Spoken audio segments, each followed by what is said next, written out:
Hello, good evening. Welcome everybody for joining us tonight for tonight's exciting webinar on rheumatoid arthritis in focus, our panel discussion.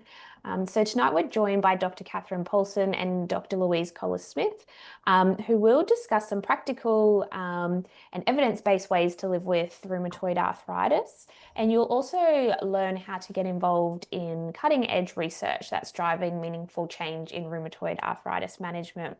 And we'll finish up tonight with some Q&A panel discussion. So please pop any questions in the chat as we go, and we'll get to those towards the end of tonight's session. Before I hand over to our guest speakers, I just wanted to start with some housekeeping rules. As always, if you can please put your microphone on mute. This just helps prevent background noise when we're presenting. You don't need to worry about taking notes during tonight's webinar, as the session's being recorded, and we'll send you all a link of the recording as soon as we have it available and on the website. And finally, as noted, please make use of the chat box to ask any questions, and we'll get to these at the end of tonight's session and do our best to answer all of the questions that you have. So without using any more of your time, I'll hand over to Dr. Katherine Poulsen, who will get us started tonight. Thank you very much, Jessica. My name is Dr. Kate Poulsen, and I'm a rheumatologist practicing in Queensland Health across several public hospitals in Brisbane. I'm deeply passionate about empowering my patients through education and helping them understand their conditions and encouraging effective self-management to improve health outcomes and enhance quality of life. These are my disclosures. Today, we acknowledge the traditional owners of the land on which we meet as we gather for an evening of learning. The land that I'm presently on is the land of the Yagara and Turrbal people. However, you may be dialing in from other places this evening, and I'd like to extend that acknowledgement. We recognise the continuing connection of Aboriginal and Torres Strait Islander people to lands, waters and communities, and also acknowledge the ancient wisdom and traditional knowledge which has safeguarded our lands since time immemorial. Today, I'd like to give you a brief overview of rheumatoid arthritis, or RA. The things that I'll be aiming to cover tonight include: what is RA, why do people develop RA, what are the impacts of RA, and what are our management goals for the disease. I'll then finish by providing a summary for approaching the management of RA, focusing today more on self-management and lifestyle factors.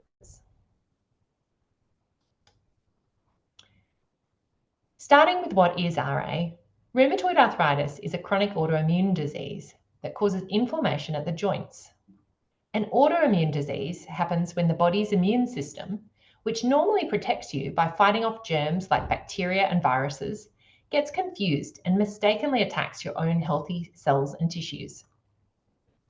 In a healthy joint, a thin lining called the synovial membrane, it's here, produces a fluid that goes through the joint and helps keep the joint move smoothly.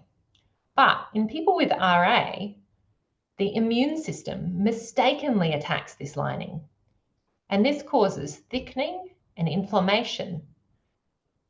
Rheumatoid arthritis often starts in the small joints, in the small joints of the hands or feet, and is often symmetrical, but not always.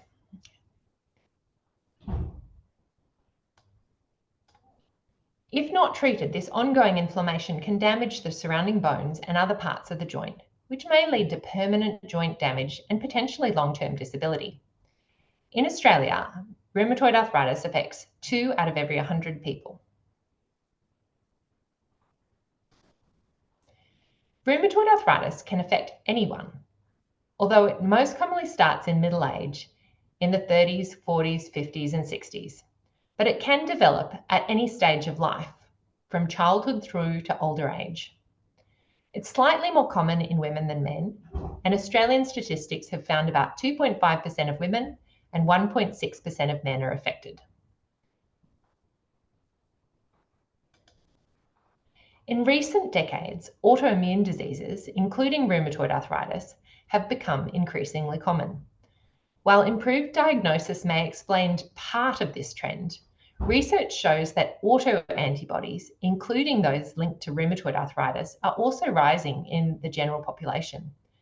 This finding indicates that increased numbers of people diagnosed with autoimmune conditions like rheumatoid likely reflect genuine shifts in the underlying risk and not just better detection.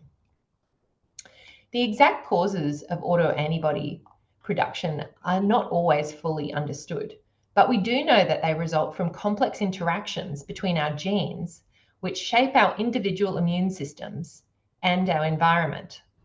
Our immune systems evolved over millions of years to suit a very different world to our current one. Our modern world and lifestyles have changed dramatically, but our genetic makeup has not kept pace. So what is it about our modern environment that might be contributing to this rise in autoimmunity? Factors such as diets high in ultra-processed foods, increased exposure to pollutants and chemicals, reduced physical activity, chronic stress, and disrupted sleep are all modern challenges, and our bodies weren't designed to handle these. These influences can alter our gut microbiome, which plays a key role in regulating the immune system. The encouraging news is that by better understanding these environmental triggers, we may be able to reduce the risk or delay the onset of autoimmune diseases like RA, especially through healthy lifestyle choices.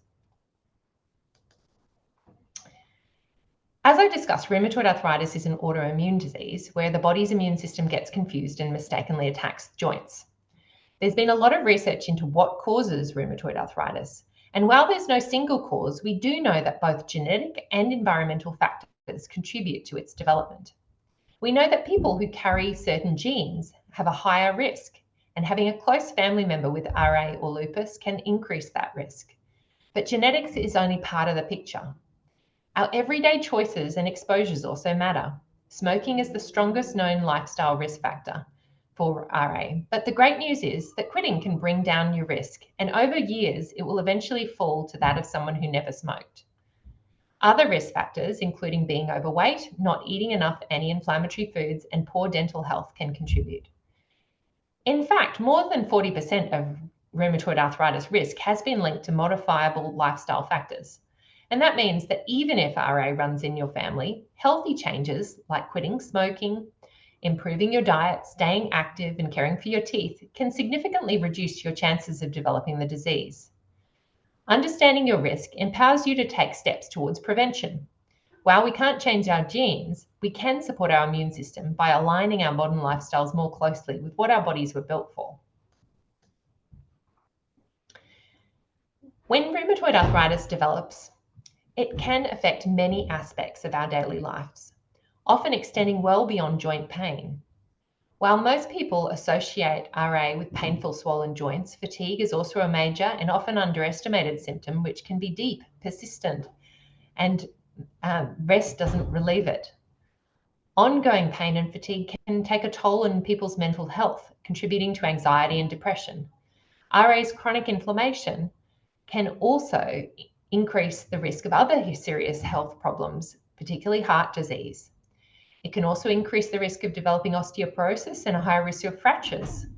Medications are vital for controlling RA and preventing long-term damage, but they can have side effects too, including greater risk of infections and in some cases skin cancers. And when RA isn't well controlled, it can interfere with work, social activities, and quality of life. It can also arise during important life stages, affecting family planning, pregnancy, and parenting. That's why it's so important for people with RA to have the right support in place, not just to manage the disease, but to continue living full and active lives.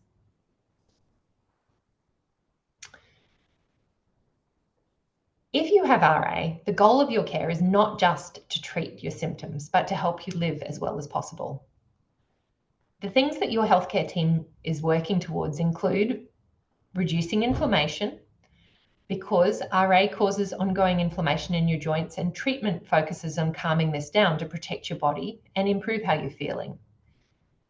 Secondly, we're also aiming to prevent joint damage by controlling the disease as early as possible and as effectively as possible. This can prevent permanent joint damage from inflammation. We also want to relieve pain and maintain daily function. We want to keep you active, independent, and doing the things that you enjoy that are important to you. We also aim to prevent complications and support other health conditions that may or may not be related to RA, because RA isn't just about joints, it can affect other parts of your body. And good management helps reduce the risk of complications such as heart disease, lung problems, or bone loss. Many people with RA have other unrelated health issues too, which need to be considered. And your health care team should ideally consider these in balancing your treatment to keep you as healthy as possible overall. Managing rheumatoid arthritis works best when medical treatment is combined with healthy lifestyle habits. This is reflected in guidelines published by the two major professional organisations in the field of rheumatology, the European one, EULAR, and the American one, ACR. Access to the rheumatology services for early diagnosis and early treatment with medications are definitely important, as starting early helps control the disease. Most people begin with medicines like methotrexate, and if needed, stronger treatments such as biologics can be added. Your rheumatologist will monitor your progress closely, adjusting the treatments and aiming for low disease activity or remission. Every decision should be made together with you and based on how you're feeling and your personal health needs. But it's not just about medicine. Lifestyle changes really matter too. Staying active, healthy eating, quitting smoking, and reducing stress can all help you feel better and support your treatment. These changes can lower your risk of other health problems as well, like heart disease. Unfortunately, support for these non-medication-based strategies can be pretty variable, with poor access to supports in many health services. How can a plant-forward diet help? What you eat can make a real difference in managing rheumatoid arthritis and can lower your disease activity. Plant-forward diets, like the Mediterranean diet, focus on eating mostly plant-based foods, having higher intakes of vegetables, fruits, legumes, which means things like chickpeas, beans, and lentils, whole grains, nuts, seeds, onions, garlic, and other herbs and spices. Diversity is really important too. Olive oil is recommended for cooking, and including some fish and seafood is encouraged with smaller amounts of other animal products. Research shows that this way of eating can lower inflammation and may help reduce your RA symptoms. It's also packed with fiber and antioxidants, which support your immune system and protect your joints. Plus, it's good for your heart and helps manage weight and lowers the risk of other conditions like diabetes and fatty liver. It's not just about what you eat, but how. Try cooking fresh, eat slow, and enjoy food with others. A plant-forward diet approach is a simple and delicious and powerful way to support your health with RA. To assemble a healthy Mediterranean-style plate, aim to fill half your plate with colourful vegetables like spinach, tomato, capsicum, or broccoli. These give your body important vitamins and fibre. Then use a quarter of the plate for whole grains such as brown rice, wholemeal pasta, or grainy bread, and try to avoid more processed grains like white rice, white flour, or white bread, which contain less nutrients and fibre. Then the remaining quarter is for lean proteins like fish and seafood, which have beneficial omega-3 fatty acids, or legumes like lentils or chickpeas, or some chicken, but try not to have red meat as often, as this can be pro-inflammatory. Add a small amount of healthy fats like a drizzle of olive oil or a few nuts and seeds. And this balanced way of eating can be tasty, satisfying, and really great for your joints and your heart and your overall health. The Mediterranean diet provides several important nutrients that can help people with RA because it's naturally high in fiber, which supports a healthy gut and feeds a healthy gut microbiome and may help reduce inflammation. It also provides antioxidants, including vitamin C and E, found in colourful fruits and vegetables, which also help protect your joints by fighting cell damage.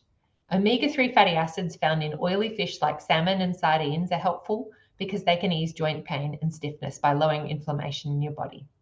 Getting these nutrients regularly through the Mediterranean diet can support your joint health and help you feel better day to day. Another healthy change you can make is by trying to get regular exercise. Staying active is one of the best things you can do to manage your arthritis. Both EULA and ACR, the two major professional organisations in the field of rheumatology, recommend exercise as part of the management of RA. Regular exercise like walking, swimming, light strength training, or yoga can help reduce joint pain, improve movement, boost energy, and improve your mood and support your overall well-being. Experts recommend keeping your body moving regularly, even in small ways, rather than avoiding activity. You don't need to push yourself hard. Just stay consistent and choose exercises that feel right for your body. Different types of exercises can be considered: aerobic, water-based, resistance, mind-body like Tai Chi, and they all offer different benefits. It can be helpful to work with a physio or exercise physiologist to help you find what's best. While everyone's needs are different, the most important message is this: it's never too late to start moving. Even if you have rheumatoid arthritis, we still recommend aiming to meet the Australian national guidelines, which are recommended for exercise, which is either 2.5 to 5 hours across the week of moderate activities like brisk walking, swimming, or gardening, or dancing, or 1.25 to 2.5 hours of more vigorous activities like jogging, cycling, or team sports, or a mix of both. And to consider organising, including some muscle strength exercises as well, at least a couple of times a week. But if you're starting, it's a good idea to start slow. For example, if you're doing a walk, just try and push yourself till you're a little bit breathless, not a stroll, but unable to talk and walk. For many of you, the more vigorous intensity activities might be unattainable, at least initially, and these could be considered more stretch goals to go for once you've improved your fitness and practice skills from a period of more moderate activity. But as you exercise regularly, keep increasing the intensity and training and pushing yourself to develop new skills. Some tips for exercising with rheumatoid are to start small and remember that any movement is better than none. You can consider choosing more joint-friendly activities like walking, swimming, or yoga that are more gentle on your joints, particularly if you've got recent joint activity. Both aerobic and strength exercises can help with reducing pain, improving function, and boosting energy over time. So try to incorporate both into your routine. You can build exercise into your life by walking instead of driving short distances, taking the stairs, or breaking up long periods of sitting with short walks or stretches. Start small and slow and build up gradually, especially if you're new to exercise or having a flare. And listen to your body and take breaks and rest when needed to avoid injuries. Especially when starting, it can be helpful to get some guidance from someone like a physio, an exercise physiologist, or a group class. And remember that regular movement, even in small ways, can reduce your pain and boost your energy and support your overall health. The best type of exercise is whatever you'll do.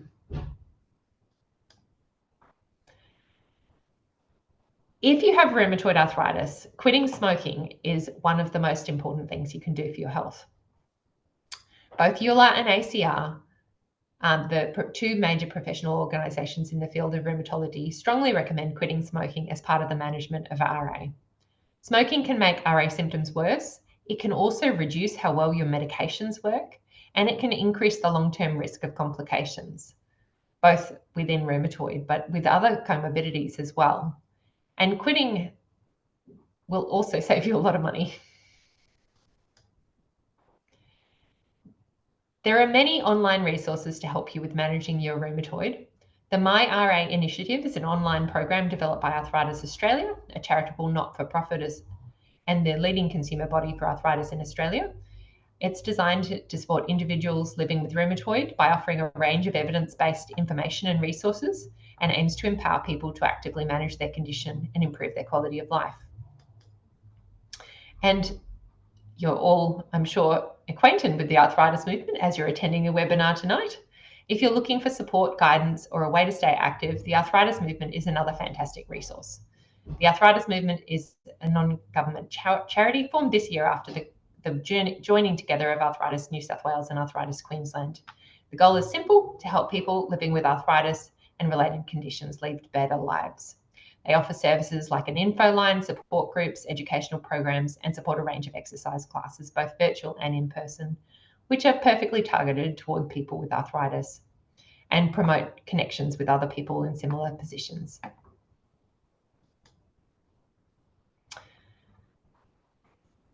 In terms of living with arthritis and working towards developing new resources, research is really important. And if you're living with rheumatoid arthritis diagnosed within the last year and living in the Greater Brisbane area, you might be interested in the RA HEAL trial, which is looking at resilience and healthy lifestyle for people with rheumatoid arthritis.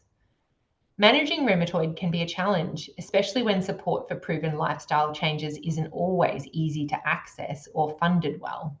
It can be sometimes difficult to connect with specialists in these areas and to match advice and resources to your abilities, preferences, and busy life. The purpose of this trial is to better understand how to support people with RA to have positive well-being and healthy lifestyle behaviours, and how this will impact on people's quality of life. And so we're testing a new approach that combines different lifestyle changes like diet, exercise, and stress management alongside your medical care to see how much it can improve your health. This research is comparing two different ways to help people with arthritis. One is a formal and structured program over 5 months, and the other is informal and self-directed. But both programs focus on lifestyle and well-being and include continuous medical care from your usual chosen doctor, as well as extra assessments and follow-up at the research facility. The structured programs offered at 4 different sites: Princess Alexandra Hospital, University of Queensland, St Lucia Campus, Griffith University, Nathan Campus, and Ipswich Hospital. And the location can be chosen depending on where you live and what's convenient.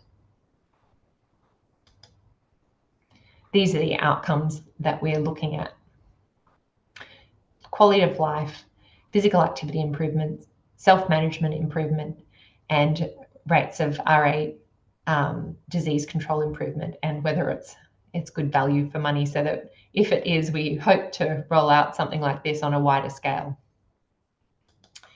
And these are the results of the pilot study, which tested a similar program with just 6 people living with rheumatoid arthritis.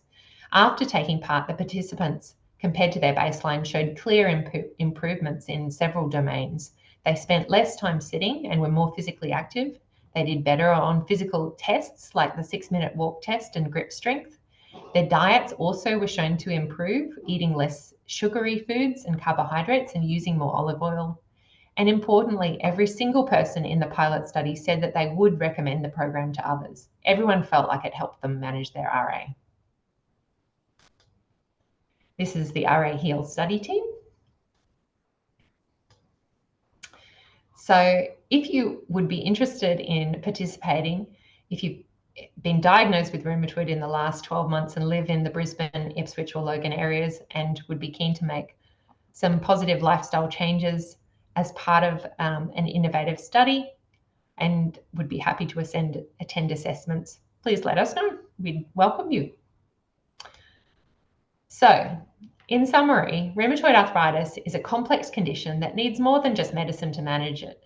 Small lifestyle changes like healthy habits can really add up and can help your mental health over time. And when combined with medications, these changes can make a big difference. Remember, you have the power. Your daily choices do matter. I look forward to answering any questions with the panel at the end, and I'll leave you with our next speaker, Dr. Louise Koller-Smith, who will highlight her research findings looking at RA in the Australian context. Unfortunately, our third speaker, Professor Nicola Burton, who is going to discuss the importance of building resilience, is herself unwell, so will not be joining us tonight. So we'll finish the night with a panel discussion, so I'll defer any questions till then.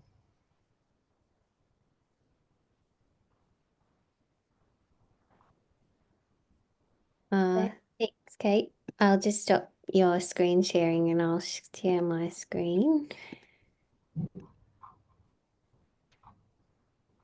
Okay, so thank you everyone for being here tonight. As Kate said, my name is Louise Koller-Smith. I'm a rheumatologist at the John Hunter Hospital, which is in Newcastle, New South Wales, and I'm also a PhD candidate through the University of Queensland under the supervision of Ranjani Thomas, which is how I'm here tonight. Some of what I'm going to cover is similar to what Kate said, so sorry if there's a little bit of repetition, but hopefully it kind of just helps you remember it. My chat today will just be a brief overview of my research, which is mainly in the area, two main areas. The first is looking at how many women in Australia are living with rheumatoid arthritis, or how many people in Australia are living with rheumatoid arthritis, which is something you would think we would know, but don't actually. And the second is looking at those potentially modifiable risk factors for rheumatoid arthritis, things that you can do to reduce your risk of developing the disease. Quite a lot of you, or maybe all of you tonight, may already be living with rheumatoid arthritis and think, well, that ship has sailed for me, and quite possibly it has. But this is hopefully important for maybe your loved ones, or those who have a higher risk of developing rheumatoid arthritis because of their genetics, or because they have early symptoms but haven't quite developed the disease yet. So if that's you or someone you know, then this is relevant to you. So my work is using the Australian Longitudinal Study on Women's Health. Some of you may know this. You may be survey participants yourself. I personally am a survey participant of this study, and I was before I started my PhD. But it's a great survey of more than 57,000 Australian women that started in 1996. So we have nearly 30 years of data from these surveys, which is a really wonderful resource across the lifespan of women in Australia. So as I said, the first part of my research is looking at how many people in Australia have rheumatoid arthritis, which is what we call prevalence, as opposed to incidence, which is how many people are developing the disease newly every year. And as I said, you'd think this is something we would know in Australia. It's kind of scary that we don't have accurate information about this when we think about the government's planning our healthcare and our service provision and deciding about what medications to fund. So that was the first part of my project, was trying to help with that problem. So the challenge is really that all the numbers you see online from the Australian Bureau of Statistics or the Institute of Health and Welfare are all based on self-report. And you might know from your own experience that it can be really confusing for people talking about rheumatoid arthritis, whether the osteoarthritis or the pain in their hands they have is rheumatoid arthritis, or what type of arthritis they have. And so when we send out surveys and we ask people, do you have rheumatoid arthritis? The answers are not always completely accurate. And that's kind of what we've been relying on in Australia so far. So I was hoping to develop a maybe not 100% perfect, but a kind of pragmatic and feasible way to look at this more accurately using data we already collect as a government. So like our PBS, our MBS, what medications are dispensed and prescribed. So we're not asking the government to spend any money or give us any resources. We're doing it all based on what's existing. So what we found was that when we looked at the survey responses for rheumatoid arthritis, the prevalence was more than 5%. But when we looked at the data collection methods, we found a prevalence of between 1% and 2%, which is much more in line with what we would expect based on overseas contexts where they've, done detailed medical record reviews and other methods like that. So that was kind of exciting that we found a method that looks like it works, and it looks like the prevalence in Australia is quite comparable to other similar countries. So we can use this now for better planning for rheumatology services and policy making, and we can adapt this for other forms of arthritis and autoimmune diseases and other diseases as well. So then going on to the second part of my research, which is probably more interesting for you guys, and that's about the risk factors for rheumatoid arthritis in Australia. So as Kate kind of mentioned, we know, I really want to challenge everyone and challenge you all and the population at large to change thinking about rheumatoid arthritis to being that it is a preventable disease. We think about heart attacks and strokes as being preventable. You have risk factors like high blood pressure, high cholesterol, you go to your doctor, you have them treated, and then your risk goes down. That's the same thing with rheumatoid arthritis. As Kate said, 40% of rheumatoid arthritis is due to potentially modifiable lifestyle risk factors, meaning that if those factors didn't exist, if smoking didn't exist in the world, 40% of cases of rheumatoid would suddenly not exist. And that's pretty amazing when you think about it. So if we can modify those lifestyle risks, we can reduce RA, but we have no research in Australians. This is all being done overseas. And in Australia, we have different lifestyles, we have different, mix of ethnicities, we have different levels of sun exposure. We have lots of different things here. So we need to study stuff in our population rather than just relying on what's been done overseas. And actually, we know from other research that's been done that within the at-risk population, maybe people who have a first-degree relative living with rheumatoid, there actually isn't a great deal known about what they can do in their lifestyle to reduce their risk. It just hasn't been that widely publicized.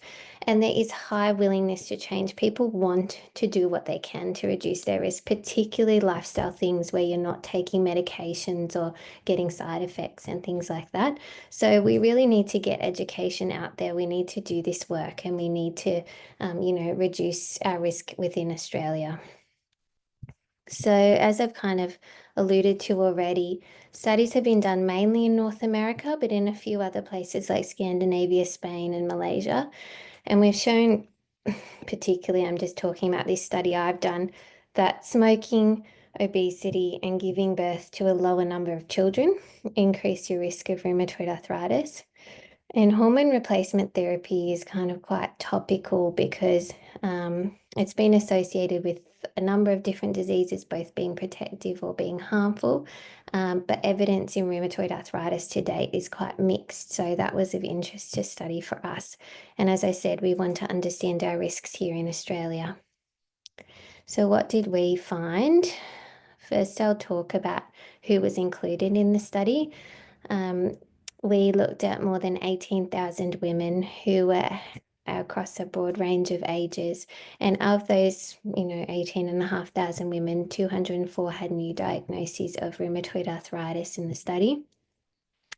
And we found an increased risk of developing rheumatoid arthritis with smoking, with giving birth to a lower number of children, what we call parity, and having a higher body mass index, which is in some way related to both age and the birth rate. We also found that hormone replacement therapy use, particularly long durations of greater than 5 years, and particularly the older estrogen-only containing formulations, increased your risk of rheumatoid arthritis by more than 2 times. So that was what we found in this first Australian cohort. So based on this, we would encourage people, which we would have already, to stop their smoking and to maintain a healthy BMI. And while I would be hesitant based on this single study to change people's behaviours around hormone replacement therapy use, I do think it needs more research, particularly in the newer combined formulations, which contain progesterone as well. So where to from here? This is kind of to add on to what Kate said about the importance of research and trials. I ran into a lot of roadblocks with this research because it's difficult to use pre-existing data that wasn't purpose-built for rheumatoid arthritis research. There are so many problems with it. So these purpose-built rheumatoid arthritis cohorts where we enroll people with the disease and study them are so much better for our understanding. And thank you to all of you who have been involved in that sort of research so far. And I would really just advocate if you have the resources to become involved, because it really is useful and makes a great difference. I'd also like to point you towards some online resources that I've developed as part of my research and which are publicly available through the Australian Rheumatology Association website. You can go to Adult Condition and General Information N to Z, and then there are these kind of summary documents which go through not only the risk factors I've found in my Australian research, but the ones that have been found overseas about ways you can modify your lifestyle to reduce your risk. And these are printable. Some of the things Kate mentioned, like maintaining a good dental hygiene, consuming less sugar sweetened soft drinks. So that's been interestingly linked. and making sure your vitamin D levels are adequate. And the same thing, I've developed some evidence-based guidelines to lifestyle management of rheumatoid arthritis, again, which you can print and might be helpful to reduce your disease activity and help you manage your disease. So that's just a very brief overview of some of my research, and happy to take any questions. Thanks, Louise, and thank you, Kate. We do have a couple of questions, and I'll just quickly also pop up again, share on the screen while we do go through those questions. Okay. We had a couple of questions come in so far. Sorry, I just got a bit distracted. So the RA Heal obviously is focusing on recently diagnosed people with rheumatoid arthritis. So we did have a question around, will you consider opening RA Heal to people diagnosed within the last 10 years? Obviously at the moment it's not focused there, but is there plans sort of down the track to sort of for the scope of the research to broaden to more audiences? Well, we're hoping to demonstrate in the results of the study a benefit for patients. If we can show that, we're hoping that this will provide a framework for a nationally scalable approach to offering care that's outside of the study scope. So just as part of patient management. So that's a big part of our long-term goals. If we can demonstrate that this is a beneficial approach, we're hoping to upscale it. Yeah, great. And also, I think a sort of a similar question along similar lines as well, sort of looking for at that longer term of living with arthritis. For people, that have been living with rheumatoid arthritis for, 10, 20 years, and it hasn't gone into remission. Are these sorts of programs potentially in future going to be beneficial? I mean, I guess it's something that the research will need to explore. And is there sort of any other advice or tips for, people that have been living with rheumatoid arthritis over those long periods? So we know that when I think treatment approaches to rheumatoid have really shifted over the years, and the current way rheumatoid arthritis treatments are approached are much more to treat strongly at the beginning, whereas in the past it was sort of start with weaker treatments and upscale. Now people want to know about, make the diagnosis early, start treatment as early as possible, get the disease into remission as early as possible to really shut down that inflammatory response as early as possible to prevent joint damage, and then scale back on medication if possible. We're also limited by what's accessible at baseline, I guess, as well. But that's sort of the way things are now, and that's very different. When we know that when the disease has been really active and chronic inflammation has been there for a long time, it is harder to treat, and that does present more of a treatment challenge. The likelihood when you've had long-term chronic disease of going into drug-free remission is going to be much lower, and to be much more likely to need more treatment to try and control that inflammatory response.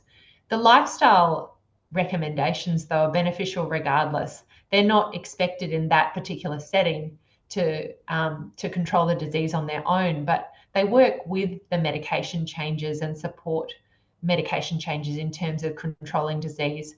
Like what I mentioned with quitting smoking, it improves the effectiveness of the medication, and smoking has been shown to reduce the effectiveness of medication-based treatments. So there's definitely benefits in integrating these lifestyle sort of measures, and they have benefits outside of rheumatoid. So they have benefits for people's psychological health. They have benefits for their cardiovascular health. So all of these things have enormous benefit.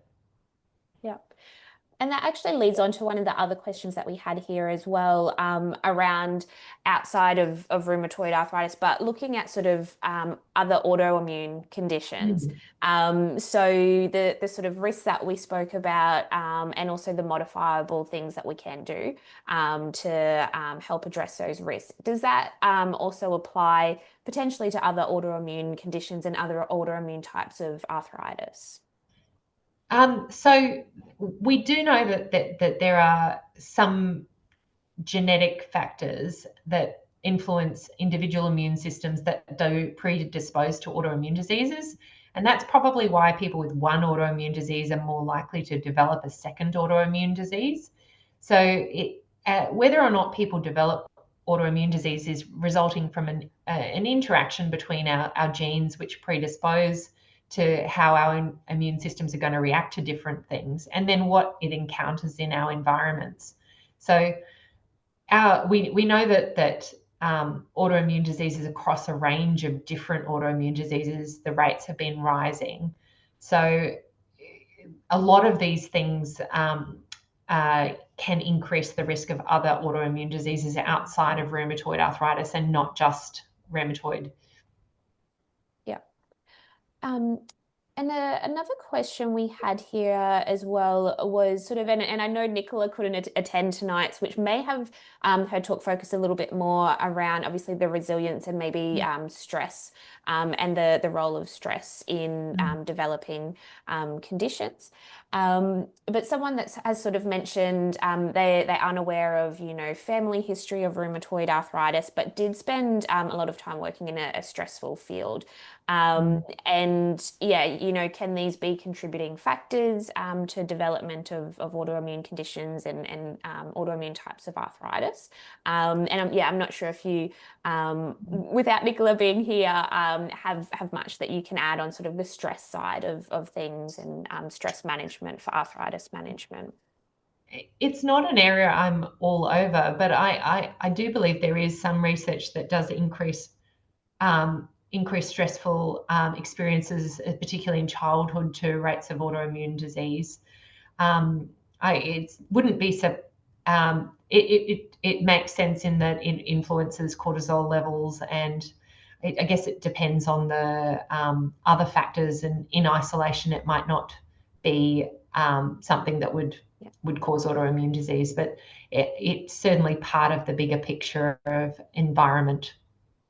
I might just add on to that and to the previous question. So in terms of the sleep, stress, long hours, there definitely is an association between shift work, particularly rotating shift work, and an increased risk of rheumatoid arthritis. And there's also an increased risk of rheumatoid arthritis being found with poor sleep quality and poor sleep hygiene. So lower scores on lower healthy sleep scores have been associated with an increased risk of rheumatoid arthritis. When conversely, more healthy sleep scores are protective against rheumatoid arthritis. And certainly, as Kate mentioned, stressful life events, particularly in childhood, have been shown to increase risk of all autoimmune diseases. These risks we talk about, I haven't done research in other autoimmune diseases to comment specifically, but a lot of the mechanisms by which these risk factors work, by upregulating certain cytokines and interleukins and all those kind of things, the medically wordy bits, they are all kind of just work to increase inflammation and increase autoimmunity. So it's not necessarily rheumatoid specific. That would be true for other autoimmune diseases as well. Yeah, thank you, Louise. And can you tell us a little bit about the RA Heal study? What sort of the timeline is on the study? When do you think it will be finished? What's the next steps to roll out to greater rheumatoid arthritis community if there is successful outcomes? Well, we're hoping to recruit 150 people. We've only just started enrolling our first patients, and it really depends on how quickly we can get the numbers we need to provide the data And it's hard to know how quickly that will happen because of the fact that we are aiming at that early rheumatoid diagnosis of less than 12 months. It does restrict the number of people we're able to enroll, and so it just depends on how quickly we can get people through. Once we have, we'll be running it in different stages. So we'll start running hopefully the first cohort in the next couple of months, but then it'll be staggered with different groups going through. The first point of our primary endpoint will be analysed after the initial 6-month intervention period, but data will continue to be collected up to 2-year follow-up. But we'll be hoping to publish it after our primary endpoint and look at the data there as well before looking at the final 2-year analysis. So it just depends. And there's a couple of questions that have come through, and it may be either Kate or Louise. I'm not sure if you do know much about the research in this space, but we've sort of spoken about, the modifiable risk factors, but some questions around sort of, is there any research around the role of infections in risk of autoimmune conditions? Is that something that you're familiar with, that you have come across in the research? So there's a couple of questions as well around any research, or it might be too early as well, on sort of autoimmune conditions, if there's any links with COVID, or, around the whole COVID situation, whether it's, related to stress even, or things like that. Has there sort of been much research coming out yet? Certainly, in terms of the dental hygiene recommendation, I believe the thoughts are that the underlying disease, the underlying trigger may be related to infections, and infections are known to trigger other autoimmune diseases. In some cases, because of cross-reactivity between the immune system trying to target an infection and then instead creating antibodies that can cross-react with self-tissues. In rheumatoid arthritis, apart from the dental, I'm not clear on other infection data. Louise might be able to comment on this further. I can a little bit. It's not something I've looked into in a great detail, but I do have in my literature review there is evidence that some infections, particularly herpes simplex virus 2 and respiratory infections, including like rhinosinusitis and respiratory infections, have been linked to an increased risk. But I know that Ranjani Thomas is actually it's one of her areas of interest, is looking at the role of infections such as CMV or cytomegalovirus in the onset of autoimmune diseases, including rheumatoid and type 1 diabetes. And I think that is an area that we're likely to see a lot of growth in. I think there's an increasing thought that there may be a role for these viruses in kind of not necessarily initiating the disease, but causing it to progress from kind of at-risk disease into clinical disease. But not my personal area of knowledge. Yeah. No, it'll be really great to hear more about Ranjani's research in that space and how that does progress. We've sort of focused a lot, obviously, on the lifestyle things that we can do, and obviously the other key area of managing rheumatoid arthritis is around medications, specifically designed for that.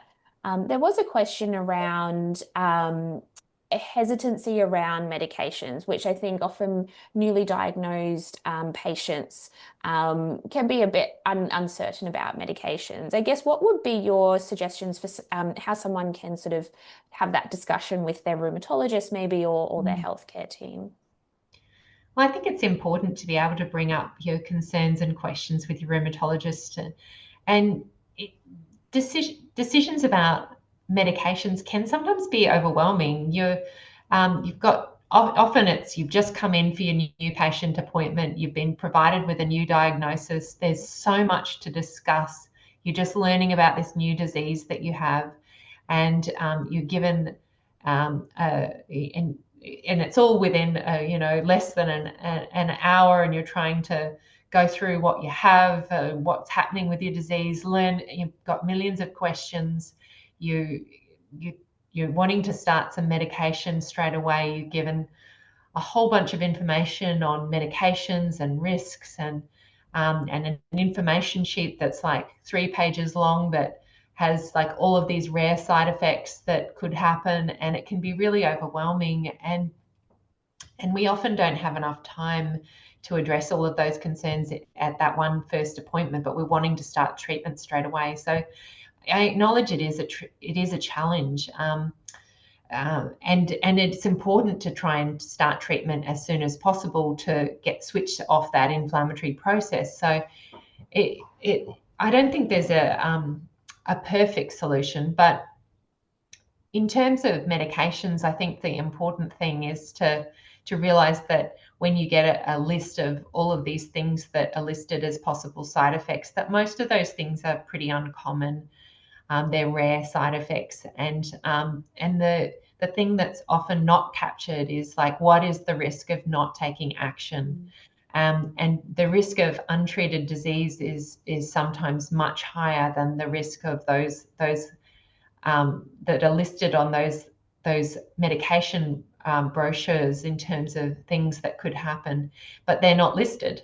You're not given a list of all these things that could happen with uncontrolled rheumatoid necessarily in that same way. And so it always feels sometimes safer not to take action.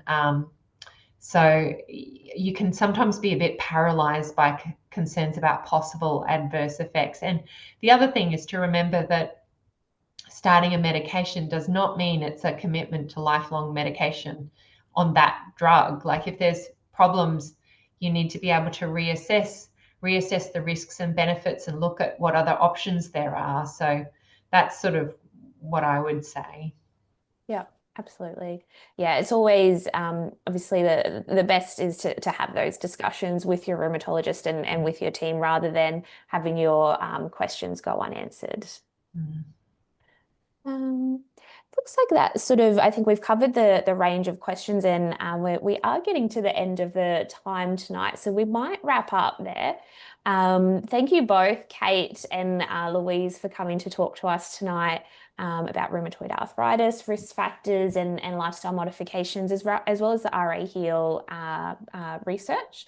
And please keep us updated on the research. We really look forward to seeing how it all goes and what the outcomes are, and certainly sharing those through the findings through the arthritis movement as well. So thank you again, and thank you everyone for joining us tonight.